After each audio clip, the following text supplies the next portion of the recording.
Okay. Hi, everyone. Welcome to Thanks for Sharing. I am your host, Jackie Pack, and I have a guest with me on today's podcast episode. This is Cody Smith. Welcome, Cody. Hey, thanks, Jackie. Thanks for having me tonight.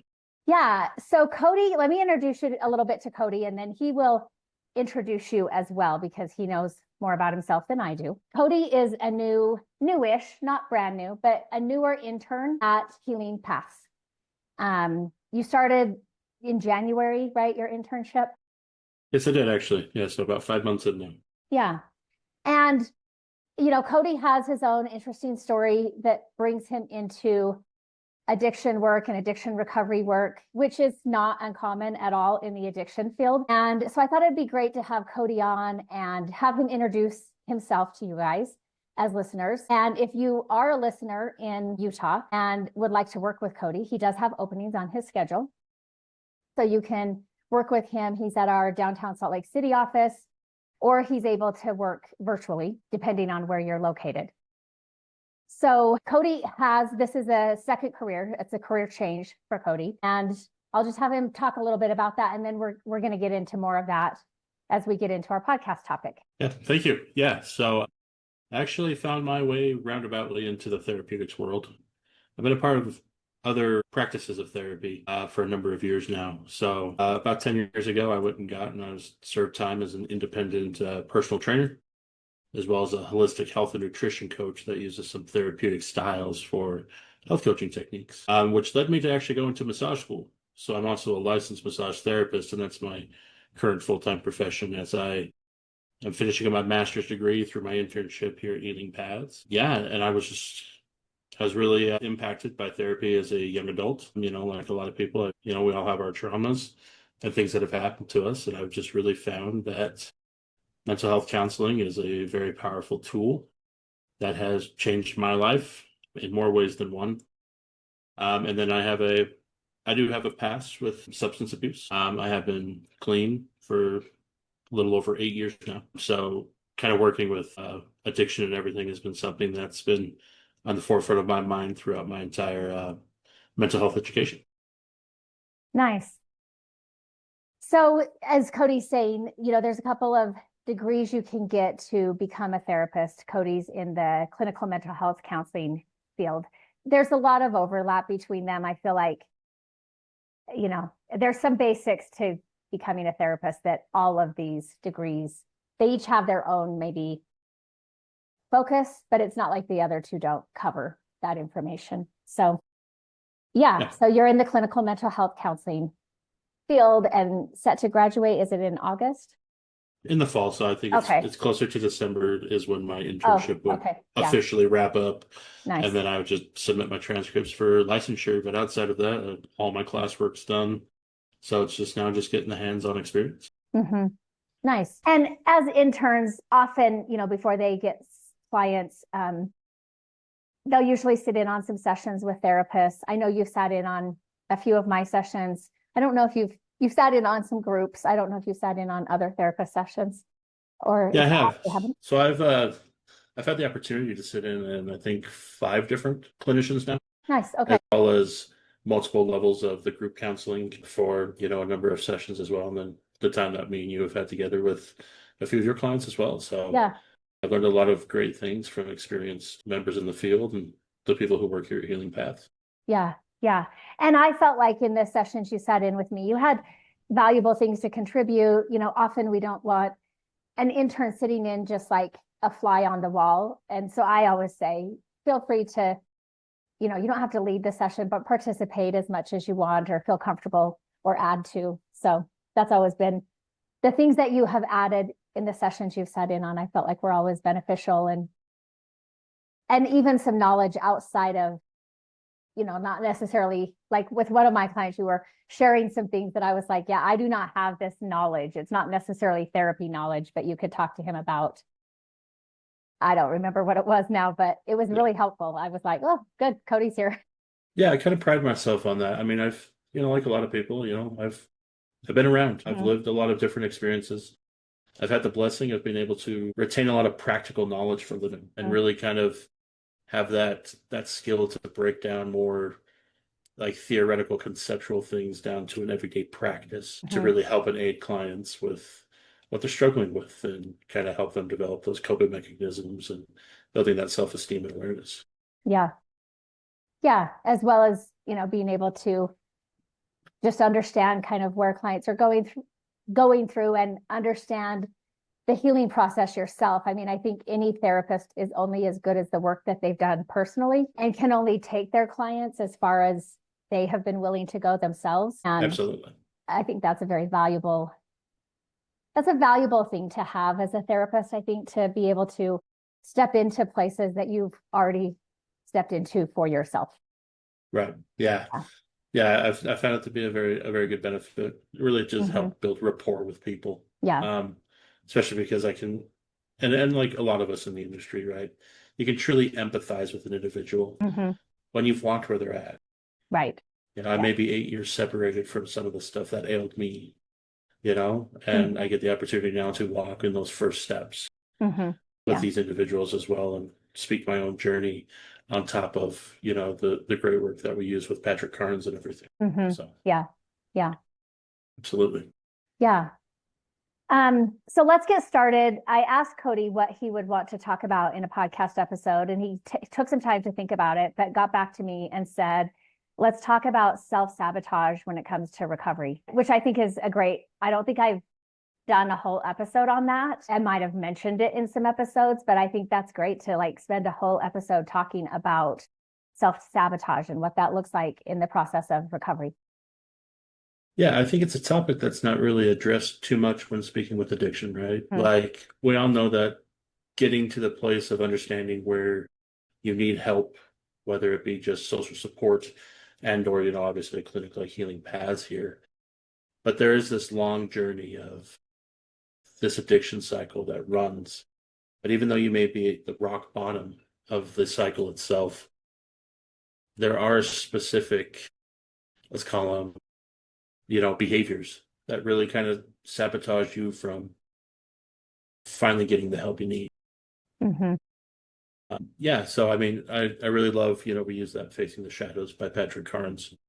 And he highlights something very powerful, actually, that's kind of made like a model like AA so big. He says that when describing addiction, it can be described as cunning, baffling, and powerful.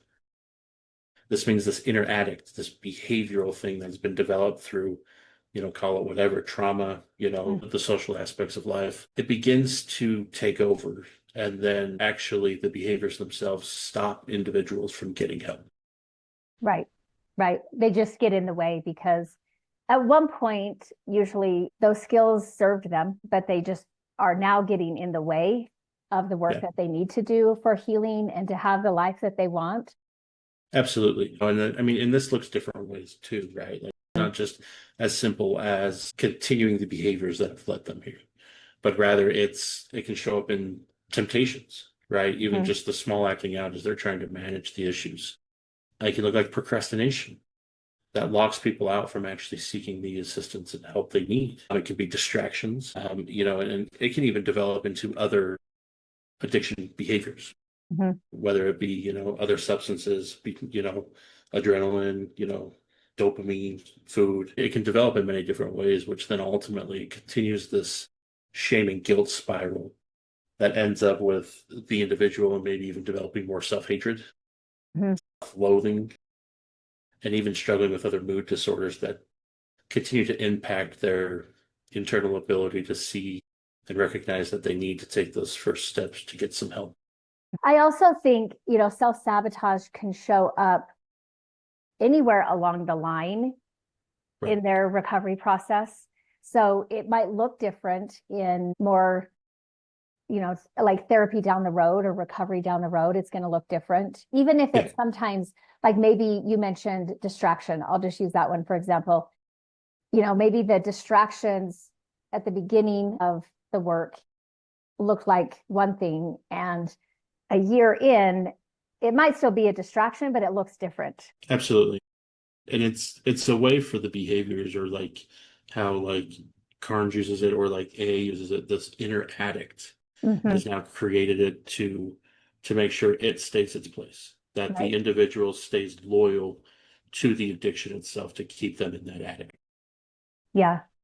Which I would say underneath that is this, like before the addiction developed, there was a need for self-protection.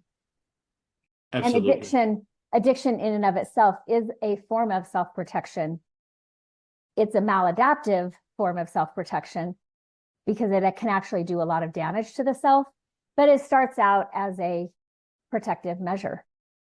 Absolutely. Like a lot of things, right, in mental health, like, both, positive and, negative emotions, like, I mean, we can use something like anxiety, right? Like it's ultimately there and develops to protect an individual. Mm-hmm. And then it just runs amok. And addiction Right. behavior is relatively the same. And what I mean by that is it's a little more complex, right? Mm-hmm. Because typically anxiety is there due to some type of trauma that leaves the person kind of struggling with future events. Mm-hmm. While like and that's what makes like healing paths so unique too. Like it's not something that is just like sex addiction is not something you can just cut out of your life, right? Mm-hmm. Specifically if you're in a committed marriage and relationship with another individual. Like other substance abuse, like it's easy to say, don't do drugs because they're not technically, and there is really no benefit to the body. If Right. anything, it's a straight poison. So I think sex addiction goes a lot deeper to where a lot of people don't recognize it's a problem till it's too late. Because Yeah. that protective measure and something that is kind of, important to the human experience. Right. Because it's not necessarily a bad thing. It can Mm-hmm. develop into that unhealthy way. Yeah. I've had clients before on one of their first 3 sessions with me say, I don't want to have to give up sex. And I will say, I don't want you to either, because I don't think that is healthy. If you're having meaningful relationship with somebody, sex is going to be part of that as an adult.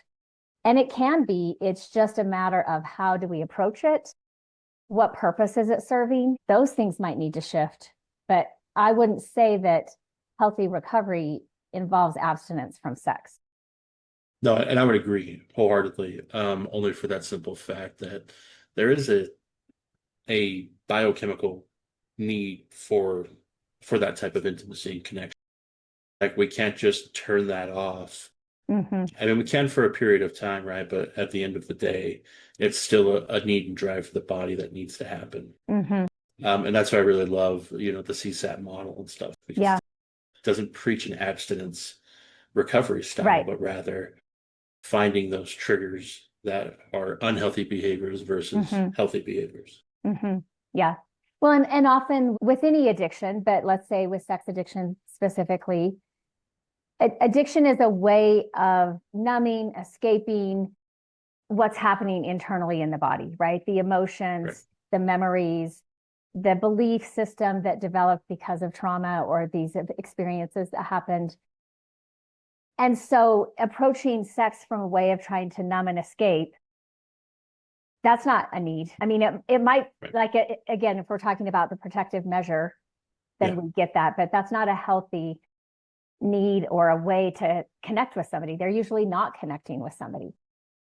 Right, exactly. Yeah, and that's why I love the idea of really kind of helping an individual with those self-sabotage things, like really highlighting the difference between intensity and Mm-hmm. intimacy, Right. right? Because that's such a powerful thing to understand, especially in the early stages of recovery. Right. Because the mind and the behaviors are still going to seek the intense behavior, the Mm-hmm. intense experience, because that is very raw, it's very passion filled, it's very high emotion. But what underneath it, what they're really looking for is something that's a deeper connection, a true intimacy, which is a slow burn. It's intentional and authentic rather than a quick fix. Yeah. Which often for clients, before they're going to be able to manage intimacy and particularly sexual intimacy, they're going to have to first develop intimacy with themselves, a real knowing, a genuineness to themselves, and understanding, of how they got to where they got and what that looks like if it's not maladaptive, if we do heal trauma, if we can learn skills that they weren't able to develop because of trauma or neglect. Right. Yeah, and that's why I see like to really help try to like prevent self-sabotaging behaviors, right? I think we can break it down into four fairly simple like concepts, but yet, they do involve a lot of work, which would be building self-awareness Mm-hmm. and mindfulness, challenging the negative thoughts that lead you to acting out, developing healthy coping mechanisms. And then we can even do it. And that's when we can do those first three steps, that fourth step of really addressing the underlying issues. That's where Mm-hmm. that impact can be made to kind of correct the protective behaviors and the self-sabotaging techniques that the individual has leaned on for so long. Yeah. Yeah. Which you said, I mean, there's four things that we're trying to accomplish. They're not simple, they're not quick. They're pretty complex in and of themselves, each one of those four. Yeah, that's why it's like theoretically it seems simple Yes, yes. to be aware of self, but like Yeah. what does that really mean? And what does that mean in the early stages of recovery? Mm-hmm. Like, and that's why like we can even look at I like to use some literally basic things like practice mindfulness with the individual. Mm-hmm. Kind of identify those triggers that are sending them to this place rather than just always avoiding the emotions that are waiting there. Mm-hmm. Really kind of using, what's kind of termed in the addiction field as urge surfing to understand the moments and the ritualized behaviors. And I think that could be very effective in beginning that. I was going to add, I think, part of recovery from anything, not just addiction, but I think therapy in and of itself is providing many, many corrective experiences to the individual, small and big. And so, as we bring those emotions into the session, we just let them be there in the session. We get curious about them. We let them talk openly and not have to filter that because we're not judging that. We're just trying to understand it with them. I think that's a different experience. That's a different option that they didn't have before. Yeah. And certainly a skill that a lot of individuals lack, especially those who have gone through the traumatic places, adapted these maladaptive behaviors that have led them to this place, is they start to fear it. That's why they have to escape it. That's why they numb it with, acting in whatever ways they're acting out. Which kind of takes it on this, if the trauma they experience, like I often say, we do like to make meaning of our experiences. And if those experiences aren't good for us or healthy, traumatic, neglect, we're still going to make meaning out of those. Often we make negative beliefs about ourselves. That's part of the meaning that we make. So, and then, addiction becomes a self-fulfilling prophecy where they don't think they're deserving or valuable. Oftentimes they might get treated that way as an addict out in the community, wherever they are, and people kind of sense that addiction piece. But it's that self-fulfilling prophecy that they are living out that we have to interrupt that in the therapy rooms. Yeah, and that does come with work and challenging rather than obviously validation of a person's lived experience is really important. Because it's led them to this place and this is where they developed it. But we also don't want to linger there. Right. Like I know it sounds kind of like simple and like that's why I love like the solution focused approach. Like not to invalidate the things that have happened in the past, but these things have happened, but how do we move forward? And what does that look like? And that's where like self-reflection really comes in for the individual, and the space that, clinicians can hold for them is to explore these safely rather than them having to find or navigate their paths through the hurt, through the mess. And that's why I think therapy is very, very powerful in that. Yeah, I mean, it is we are having this experience where our bodies are talking to their bodies are talking to our bodies in the room. Sometimes, I mean, I wouldn't do this early on because sometimes they're like, okay, that's that woo-woo shit. But eventually I'll usually talk about that. Like, I'm feeling this as you talk about that. I'm feeling a lot of sorrow, or I'm feeling a lot of anger for your younger self as you're talking about this. Like, that's not okay. And I mean, we know that with emotional dysregulation, if it's possible, one of the easiest ways to regulate is co-regulation, meaning with another person who is regulated, they step in and regulate you. Yeah, I mean, and that's even a common thing nowadays culturally too, right? What is it? I hate using the terminology sometimes, but the vibe somebody puts up. There Yeah. is an energetic exchange between humans. To a degree and level, obviously that varies, Like I deal with it in massage therapy. Well, I'm sure. Yeah. Yeah, like we're really trained, because of the somatic experiences of the body, right? And these manifest in a multitude of ways, but a lot of it is emotional. And working, through people with body work and stuff. Like some clients, I can work a 9 hour shift, and those last few clients may be literally energetically draining to me. But I can also work a 10, 12 hour shift, and those last few clients energize me in a different way. And I think therapy and that cohabitation of regulation, this happens as well in a therapeutic setting in therapy itself.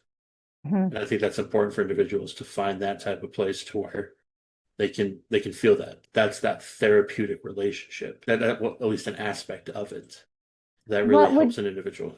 What would you say is draining with the last couple of clients of the day versus invigorating or energizing?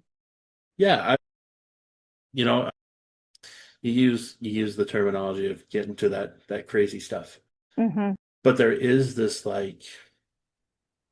I mean, it's a little different in massage therapy because, obviously I'm physically working with an individual rather than sitting across from them.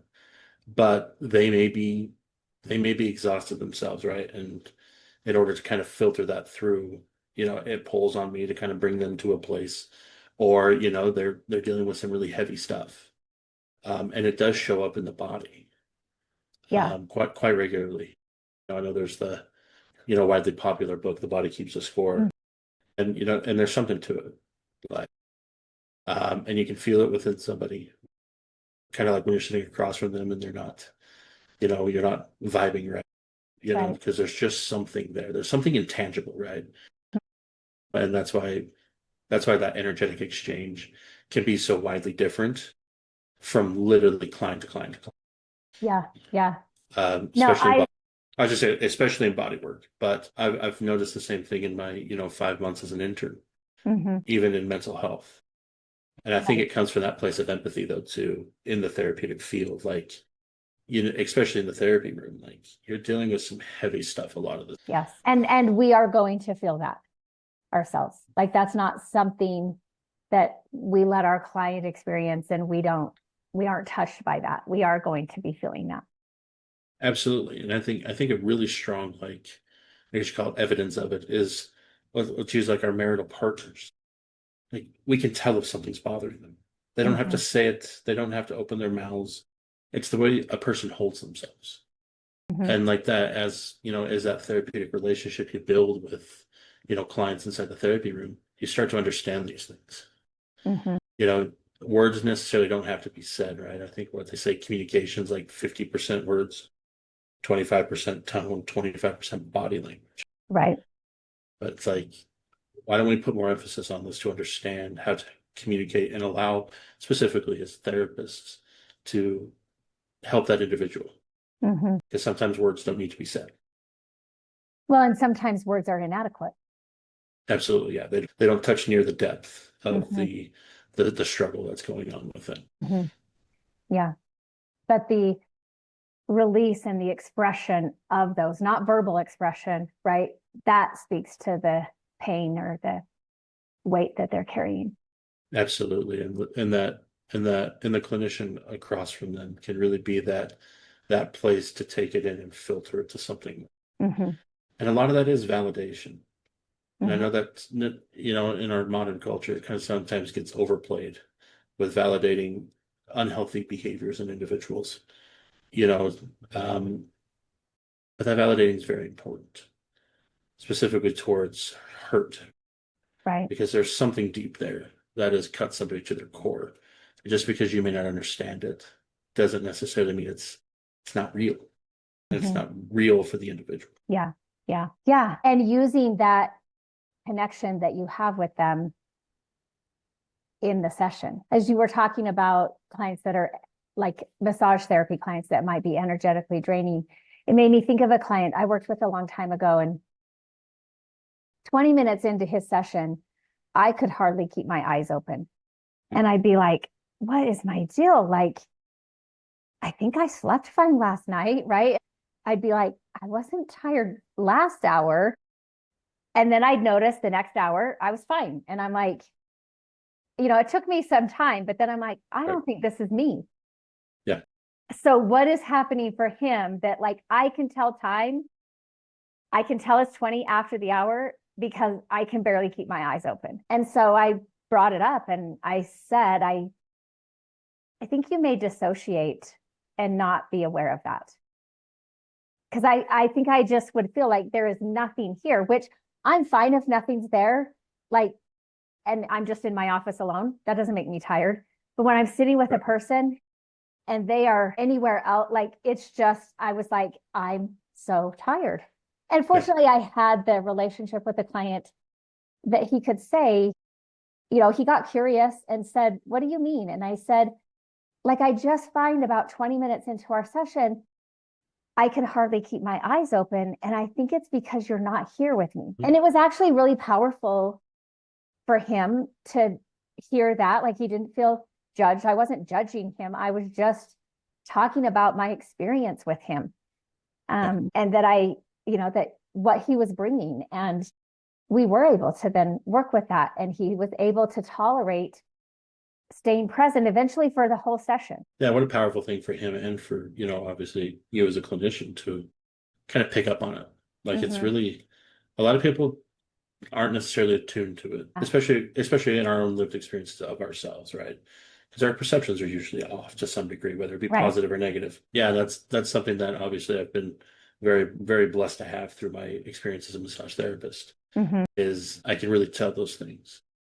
Just because I've been in the field now for 8 years, almost 9 years as a massage therapist. So I've worked on thousands of bodies, Yeah. thousands of unique individuals with unique stories that have really kind of come into play with even just the therapeutic relationship of massage. Mm-hmm.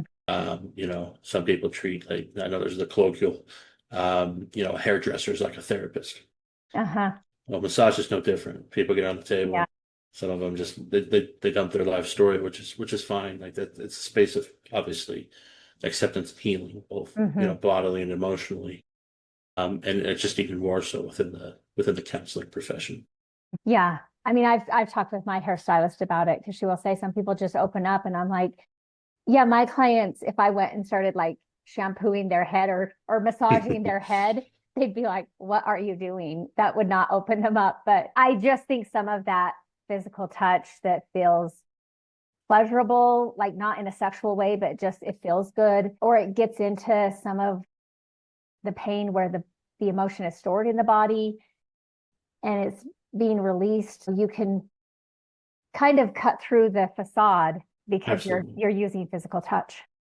Yeah, yeah. And there's something that's just innate about it, right? That's why all of us to some degree crave that physical touch from our loved Mm-hmm. ones. Yeah. Whether it Yeah.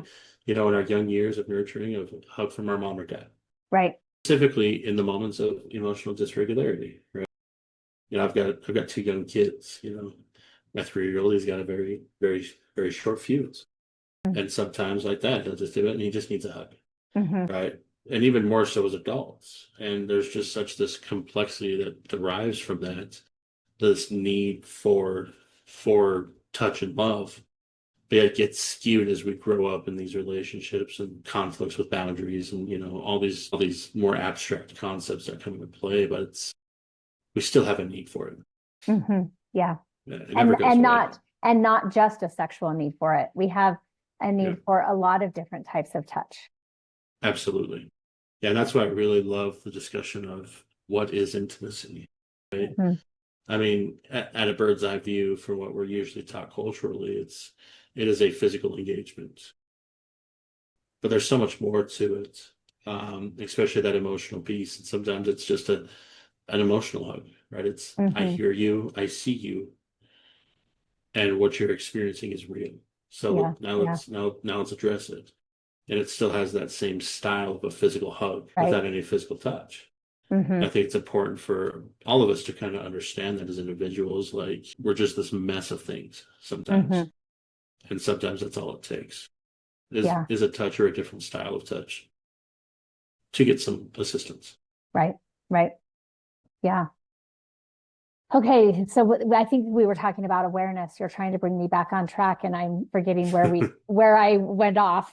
Yeah. No, So yeah. Yeah. So self-awareness and mindfulness is one of yeah. those major things. But I also think challenging negative thoughts, right? I know a lot of people, may have a healthy view or have had bad experience with this stuff with like cognitive behavioral therapy or dialectical Mhm. behavioral therapy but those thoughts are important, Yeah, right? absolutely. Our thoughts and actions have a lot more consequence to our lived experience than I think even sometimes emotions do.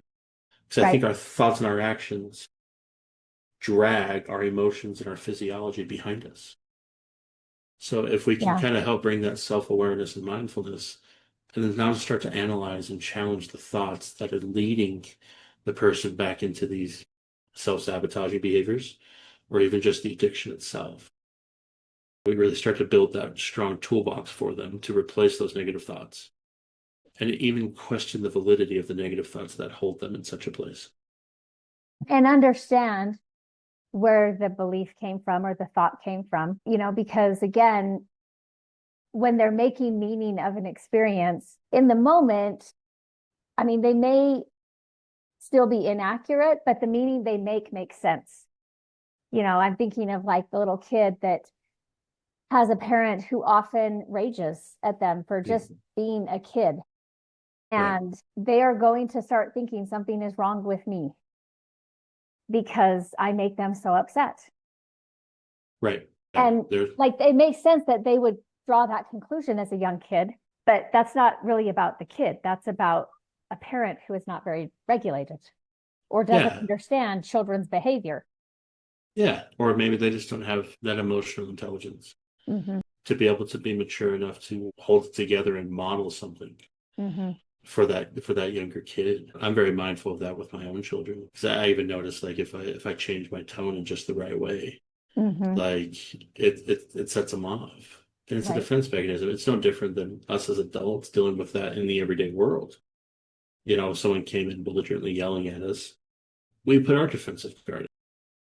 The difference is we can differentiate between fear and uncomfortability, but young children don't know that.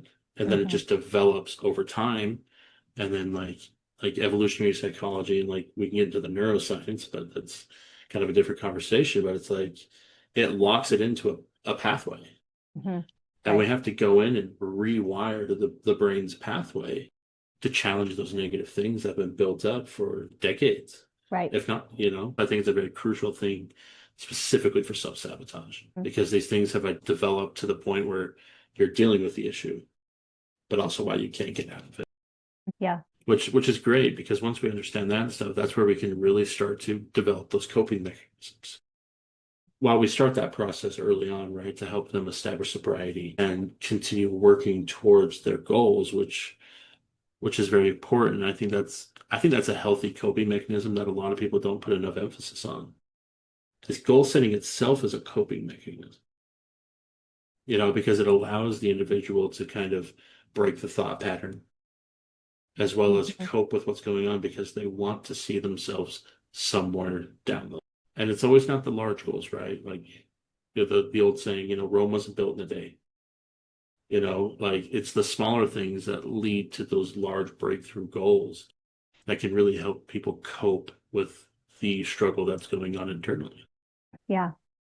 I was in a session just today with a client, and he's he's in his I've worked with him for a while, and he's dating like post divorce that it happened. I mean, it was complicated, right? But I think both of them came to the decision that this wasn't working, and they divorced. And he's done a lot of recovery work and some healing work in himself, and So he's dating, and he was talking about, this woman that he met. I think they went out once and they have another date, but they were texting, and he said, I can feel that there's a trauma story with her. And he's like, I mean, I don't know really the details of that yet. I don't know her well. It's not appropriate for me to know that, but I can feel it. And, he was saying, I had to stop and check with myself and say, am I attracted to her to try to fix her? Or am I just noticing a trauma story, but I'm not, like, it's not more or less what's bringing me back to ask her out again? And so we were kind of talking about that. And he said, I don't think it is.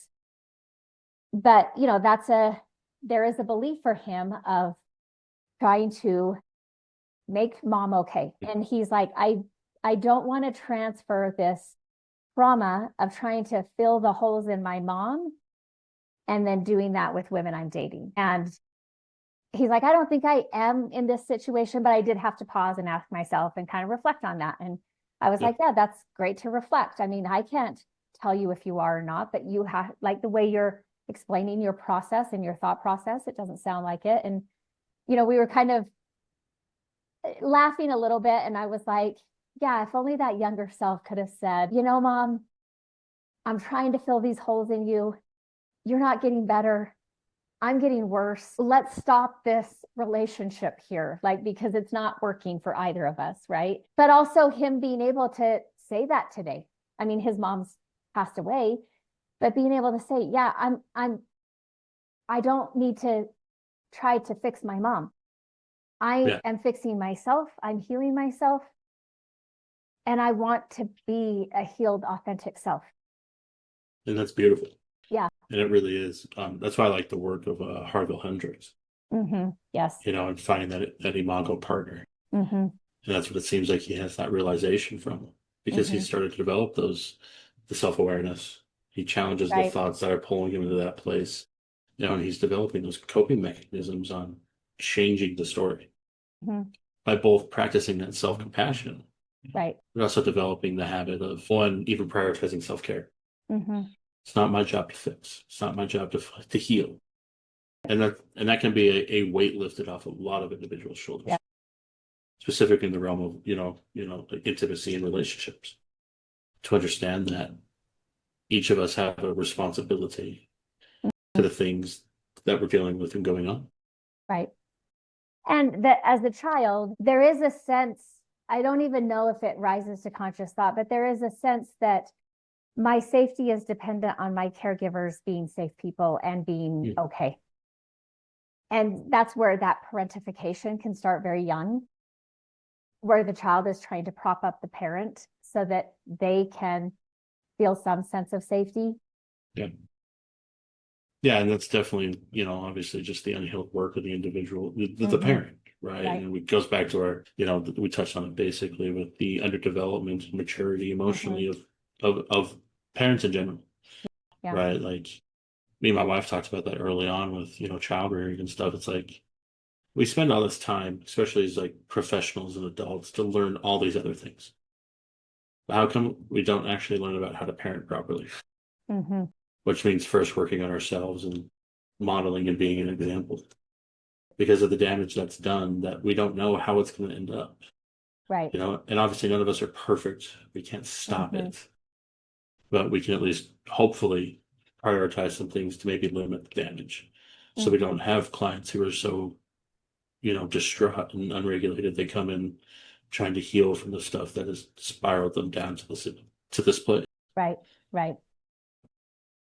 But it does make sense of a sex addiction where in that pseudo relationship, nothing's really required of me. And I don't know how to be in a relationship where, not that something's required other than his authentic self.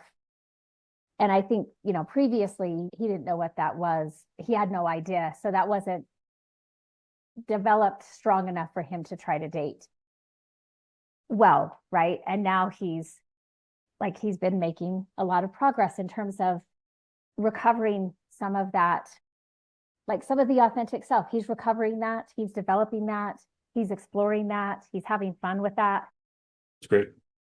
Yeah, and I'm glad he gives himself the permission to do so. Mm-hmm. Because a lot of people don't. Right. I think it's kind of conditioned in us, whether it be from, our past traumas or stuff, or even within the safety of our own mind, right? Mm-hmm. We like our box. Not a lot of people like to look and live outside the box. It's uncomfortable. But when we allow ourselves self-compassion to be like, the box is safe, but you don't know it's also safe outside the box. Right. The Or box can also be a trap. absolutely. Complacency can be very dangerous. Obviously, I wouldn't advocate for people to disregard complacency, but it can certainly lead to missed opportunity. And all of a sudden, now you're 10 years down the road because you've been complacent and you let life pass you by at the same point. Right. Yeah, so it's really finding those boundary lines of, safe, insane behavior Right. that really can help. And Yeah. Which could be, I mean, again, in recovery, sometimes early in recovery, we are helping them, so to speak, develop a box that is safe and, safe enough to not be relapsing. exactly. But at some point now, that staying in that box and not allowing yourself to explore things outside of the box is self-sabotage. Absolutely. Yeah, because they're not also growing. Mm-hmm. After a certain point, right? We can grow into a new space. Kind of, I always like to kind of even use the example of, there used to be this idea, in our communities in our country of you buy a starter home and then you outgrow that home to go to most times a bigger, a more complete home that what you're looking for. Mm-hmm. No different within the box. Right. Right. Throughout the initial development of a new box outside of the behaviors to break the self-sabotaging routines, ritualizations that have happened that have kept people inside their unhealthy box, move them to a new one, but then we upgrade and move on. Yeah. Through work and time. Yeah. Yep. Yeah. So sometimes, like early in recovery, I'll have conversations with clients and say, this might feel a little rigid. And that's just because it's early on. And we have to be protective of what you're doing and the changes you're trying to make. Recovery in and of itself should not be rigid. Right. Right. And I even kind of reinforce with the clients I do have too that because their mind is so used to intensity,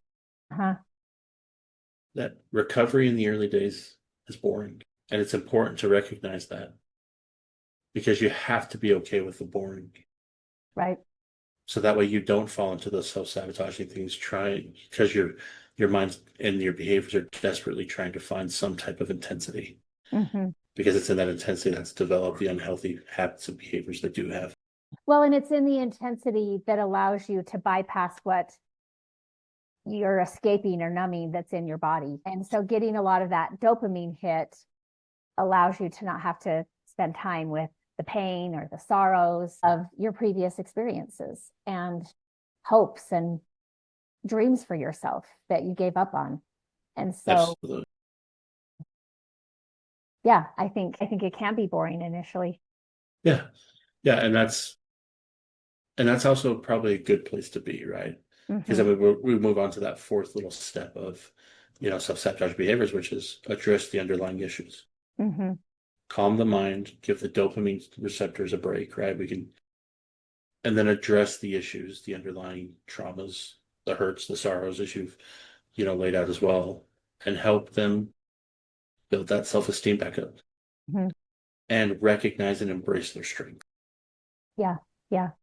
Which can only be done once they transition from the unhealthy box into the new, get comfortable, and that way we can start addressing behavior. Yeah.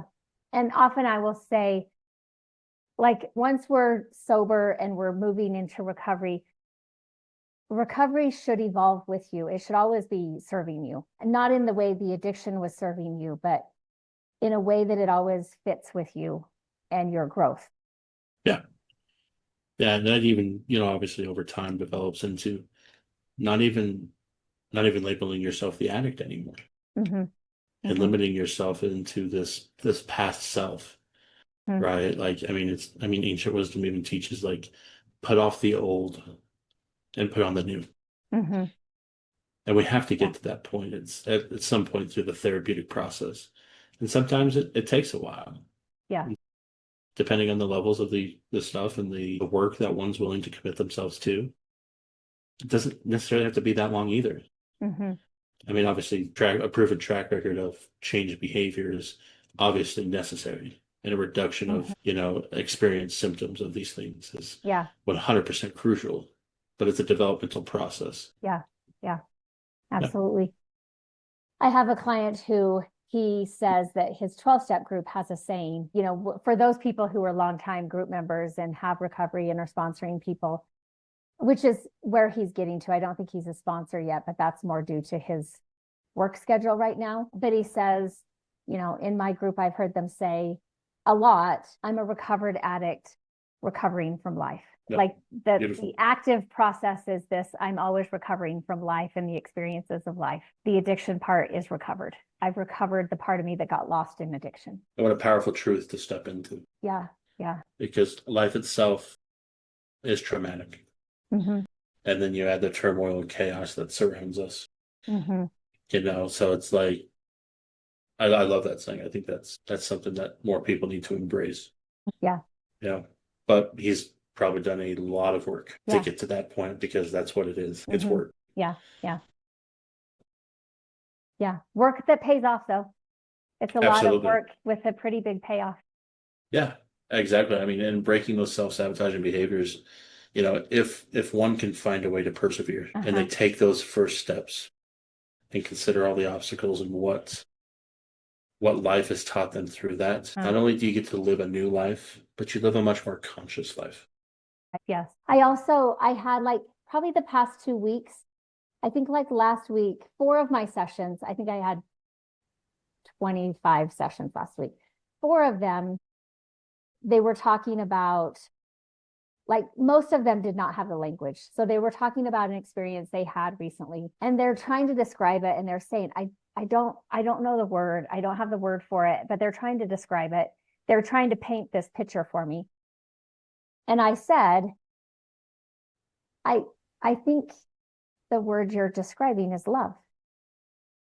I think you felt loved. And for them, I'm like, that's not a common experience you've had, which may be why you can't find the words for it. And then we talk about that. And I would say, I mean, shouldn't this be what recovery leads us to?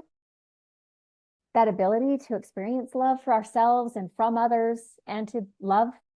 Correct.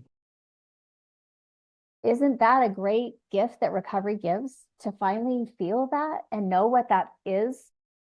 And, so I thought, oh, that's kind of cool. Like 4 of my sessions. And then so far this week, it's only Wednesday. I've had 3 of those sessions.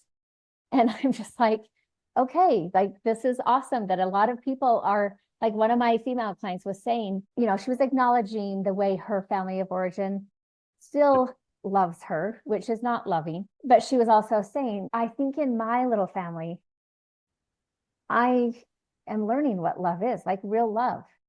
Right. And she's like, that's a little overwhelming to me. And I said, okay, yeah, I mean, because it's new. It is new. Yeah. And I think it's something you gave up long ago that you were ever going to experience. And it's such a fundamental need too, Yes.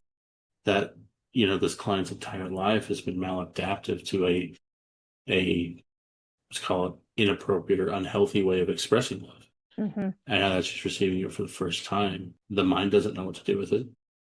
Mm-hmm. Mm-hmm. Right. That amygdala doesn't understand, because it's checking with the other parts of the brain to be like, we haven't experienced this before. What do we do? Mm-hmm. And that's why it can be uncomfortable for people Right. when they finally get to that place. I experienced the same thing through my own recovery journey. Okay. And then when I felt, when I was blessed to find my wife, Mm-hmm. finally experienced that for the first time. And I'm just like, I don't know what to do with this. Mm-hmm. Even she's like, why do you act like that? Because I don't know what to do with this. Right. And that's not to say people didn't try to love me the best that they knew how. Mm-hmm. It just doesn't, it's not just what spoke to me Mm-hmm. that really allowed me to live and operate differently. So when I had it the first time, I thought I didn't. Yeah. Yeah. And you don't. And it's hard. But Yeah. it is such a beautiful gift. Yeah. I think recovery has a lot of beautiful gifts that it offers that, for people, surprised when that gift shows up for them, which is like awesome, right? I mean, I can say like, yeah, somewhere in recovery, you're going to find you, and you're going to realize that you were always worthy and valuable and lovable. Right. That's a gift of recovery. At some point, you know, you're going to reclaim so many things. And I can kind of give you a broad description of that. It'll still surprise you when it shows up in the way it does for you. And I can't tell you how that's going to show up. It'll show up in a beautiful way. And it's that experiential side to life, right? Like knowledge is fantastic. You know, we should always pursue knowledge, you know, and hence why science is so great in our society. Well, it holds the prestige it does, right? Because it means knowledge. But there is this experiential side to life that sometimes words don't do justice, whether good or bad. And it can bring us into the lows of the lows, or that, you know, on the mountaintops. Yeah. Yeah. And you can't describe it, even if you felt it. Because it's just such a unique experience for each individual. Right. Well, and I think for some clients, that's also where they can self-sabotage.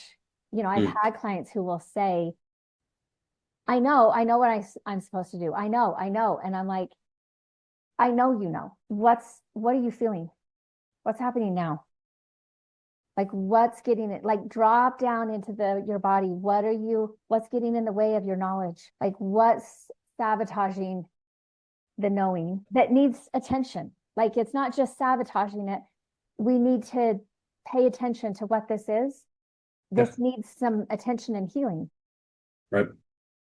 And I think it comes from that place too of some people just get comfortable, especially in the early stages of recovery, of drama. Like their life has been so chaotic and dysregulated that the drama itself, and that's why they develop those self-sabotaging behaviors, is because it's a comfortability. Right. You know, I think I said early on too, and I stand by this, like sometimes those self-sabotaging things are because the addiction part and the addiction behavior is trying to keep you loyal to the behaviors itself. So which is a messed up way of self-loyalty. Absolutely. Yeah, maladaptive for sure. Right. Yes. Yeah. But in and of itself, the concept of loyalty itself can be a beautiful thing. Yes. Yes. When developed and appropriate. Adapted correctly. Yes. Right. And I find even with clients where there was profound neglect and their childhood just feels so empty when they talk about it. Yes. Chaos feels like life. Yeah. It's an overcorrection because the neglect was so profound, right? That they go to the other extreme, and chaos feels better than nothing. Yeah, it's comfortable. Yeah. Like it does feel like there's something here versus a corpse. Right. Yeah. I mean, early in my recovery journey, I remember seeing, you know, a meme on the internet. It's just brain standing, and it's just like, nothing's going on. So it hits the self-destruct button because it's like, oh, something's going to go wrong, so I got to hurry and create it. Yeah. Right. And I think that can be the embodiment of a lot of individuals, specifically in the early stages, and while trying to prevent those self-sabotaging behaviors. Yeah, it's a way of self-sabotage. Well, I might fail because I'm not worthy or valuable or lovable, but at least I failed when I decided to, not, you know, when somebody else decided to. Yeah, and that's a challenge I think we all face, right? Is control. We all want to feel a sense of control. So, and I think sabotaging yourself is the ultimate control thing. It's a maladaptive behavior of control, but that's what it is. That's what you're seeking. So why not I take the power back instead of feeling powerless? Yeah. Yeah. Which I mean, again, having that control and then sabotaging ourselves isn't that helpful, right? We're still powerless. It doesn't lead us to empowerment. It leads us to self-sabotage. Yeah. Yeah. And I know different, you know, philosophies would even say, you know, you're a slave to it. Right. Yeah. because you can only serve one side of the coin or not, right? Mm-hmm. I think a lot of philosophy classify like master, right? You can serve one master, this or this. Yeah. Right. You can't do both. And I would agree wholeheartedly. That's what a lot of it is. Mm-hmm. Yeah. Yeah. Yeah. Let me just ask you this. Are we ready to wrap? Are you good? Yeah. Have Yeah. more to say or No, I covered, I think the four okay. things I really Okay. wanted to talk It about. feels like we were coming to a natural ending, but I didn't want to, Yeah. if you had more, I didn't want to cut you off. So, okay. Let me go ahead and wrap up. Well, Cody, it's been so great to have you on this episode and a thought and feeling provoking episode. I think that you brought to the discussion exploring self-sabotage and how that works. Yes, in addiction, but that's not the only place self-sabotage shows up for people. We all do it to some degree, Yeah. at least in the early stages of unawareness. Mhm. And that's why we got to build these skills and tools and work with individuals for social support on how to overcome it. Yeah, absolutely. Well, thank you. It's been so nice to have you here. No, thank you. At the end of this episode, I want to remind you that your story matters. Remember, there's something meaningful in every chapter. Don't wait to share your story until it's finished. Until next time, Jackie.